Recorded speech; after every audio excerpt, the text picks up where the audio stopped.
l'une des façons pour l'Occident d'essayer, je dirais, d'embêter la Russie, c'est au lieu de l'attaquer directement à partir d'un pays occidental, de le faire à partir de l'Ukraine en jouant sur l'ambiguïté du fait que ça serait l'Ukraine donc qui attaquerait la Russie et ça serait non pas l'Occident. Vladimir Poutine a expliqué très clairement que si c'est l'Occident qui tire à partir de l'Ukraine, c'est l'Occident qui est belligérant direct et donc qui sera frappé sur son territoire et non pas sur l'Ukraine. Donc c'est une fausse...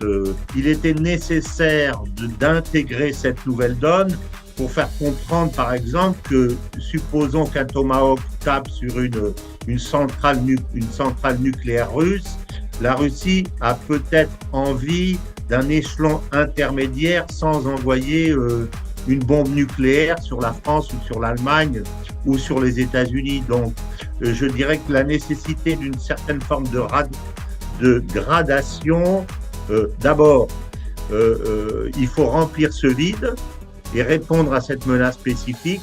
Et puis en plus, il faut d'une certaine façon une marche supplémentaire, ce que j'appellerais une forme de dissuasion tactique employée par les Russes avec l'Oreshnik.